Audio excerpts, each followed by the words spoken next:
किसी प्रकार से जिला तक मुश्किल से अपना काम का हमारा विस्तार होता था, वहाँ तक हम पहुँचे।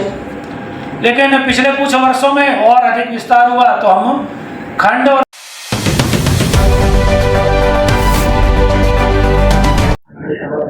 नमस्कार दर्शकों, प्राइम भारत न्यूज में आपका स्वागत है। मैं हूं सोनू भारती।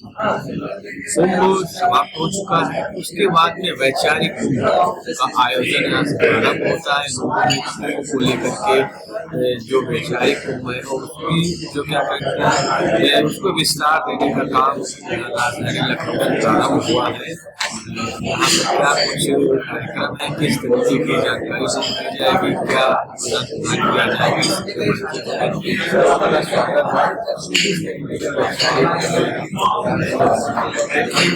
मुझे मेरे लिए सौभाग्य की बात है प्रयागराज में किसान आस्था की डुबकी लगाने का उसको अवसर मिला और वहाँ के भ्रमण का भी अवसर मिला। और इसी के साथ जब ये आपदा हो गई उसके बाद ये लखनऊ में आज वैचारिक कुंभ में सहभागिता का भी उसको अवसर मिला।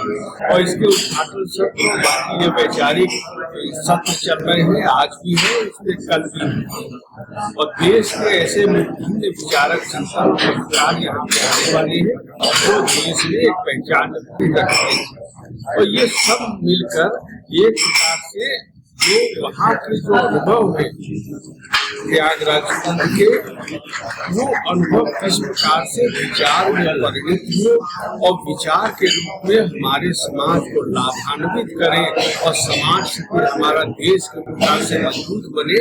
और एक सशक्त जो संदेश है, जो जब भारत की प्रमुखता की बात होती है, उसकी शक्ति की बात होती है, तो उससे स्वाभाविक रूप से मानवता का कल्याण समाहित है। क्योंकि भारत अकेला देश है जिसने वसुधैव कामना, जिसने जीव जंतुओं तक के लिए दया का भाव रखा है, जिसने पर्यावरण और वृक्षों के प्रति भी एक सम्मान का भाव रखा है। ऐसा चिंतन जब विश्व में प्रभावित होगा तो पूरी मानवता का कल्याण होगा।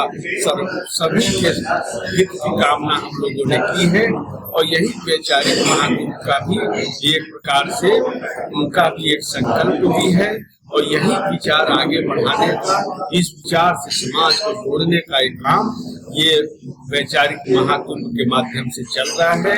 और देश में ही नहीं, देशों में भी इस प्रकार के अनेक वैचारिक कुंभ के आयोजन हो रहे हैं। 2019 में भी वैचारिक कुंभ अनेक स्तर में हुए थे, उसमें भी सहभागिता का उसको अवसर मिला था। लेकिन अब मैं देखता हूँ कि जैसे प्रयागराज महाकुंभ में जिस प्रकार से जन सैलाब था, जिस प्रकार से लोगों की जिज्ञासा बढ़ी थी, एक चेतना का भाव बढ़ा था, उसी प्रकार अब वैचारिक महाकुंभ में भी लोगों का आकर्षण बढ़ रहा है और समाज इस विचार से जुड़ रहा है।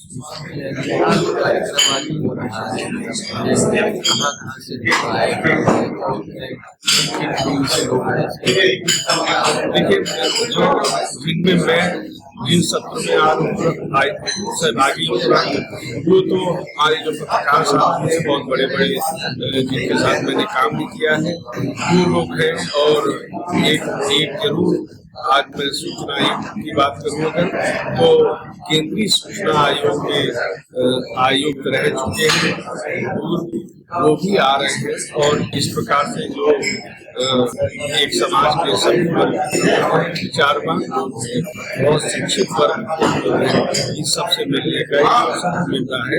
एक चर्चा का क्रम भी चल रहा है, कल ये आयोजन यहाँ पर हम देख रहे हैं बहुत सारे युवाओं के लिए आज का वर्तमान परिवेश। जी, आपने अच्छा प्रश्न किया। वो प्रश्न इसलिए भी प्रासंगिक हो गया कि इस बार प्रयागराज महाकुंभ में आप लोगों ने देखा तो युवाओं की संख्या सर्वाधिक।